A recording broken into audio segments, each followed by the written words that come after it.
Net দুনিয়ায় প্রতিনিয়ত কত ভিডিও ভাইরাল হচ্ছে। আমি অবশ্যই কুকিং ভিডিওর কথা বলছি, তবে খুব রিসেন্টলি একটা ভিডিও ভাইরাল হয়েছে যেটাতে নাকি আমি হাইলি ইমপ্রেসড। তো আজকে আমি সেই রেসিপিটা শেয়ার করব আপনাদের সাথে। Hello viewers, welcome back to our channel cooking by Abol Tabol. আমি সুদেশনা। আমাদের আজকের রেসিপি এগ মেয়োনিজ, যেটা আমরা বয়েলড এগস দিয়ে বানাবো।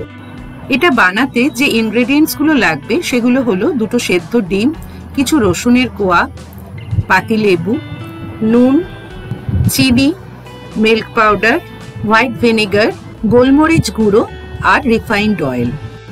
রিফাইন্ড অয়েলের জায়গায় অলিভ অয়েল ইউজ করতে পারলে আরো ভালো হয়, তবে অসুবিধা নেই, স্মেল নেই এরকম যে কোনো অয়েল আপনারা ইউজ করতে পারেন। প্রথমেই আমরা পাতিলেবুটা কেটে নিচ্ছি। পাতিলেবুর দুটো সাইড কেটে নিয়ে এক ফালি লেবু আমরা নিয়ে নেব।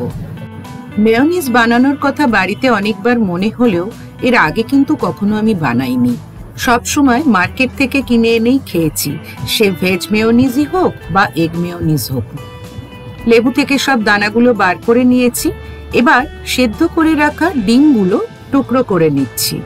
যারা এই মুহূর্তে ভিডিওটা দেখছেন তাদের মধ্যে কেউ যদি মেয়োনিজ বাড়িতে বানিয়ে থাকেন অলরেডি, তারা কিন্তু আমাকে কমেন্ট সেকশনে জানাতে পারেন। রান্নাঘরে যারা নতুন তাদের জন্য বলি, ডিমগুলো মিডিয়াম টু হাই ফ্লেমে 8 থেকে 10 মিনিট বয়েল করে নিতে হবে। ডিমের টুকরোগুলো এবার ব্লেন্ডার জারে দিয়ে দিলাম। এর সাথে বাকি ইনগ্রেডিয়েন্টসগুলো অ্যাড করে ব্লেন্ড করে নিতে হবে। হাফ টিস্পুন গোলমরিচ গুঁড়ো, হাফ টিস্পুন সল্ট, চিনি 1 টিস্পুন, 6টা রসুনের কোয়া, চাইলে রসুনটা আর একটু বেশি অ্যাড করতে পারেন। এবার 1 tablespoon milk powder, 1/4 cup refined oil, 1 teaspoon white vinegar.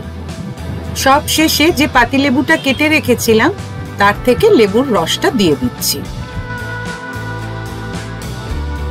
এবার সবকিছু খুব ভালো করে ব্লেন্ড করে নিতে হবে।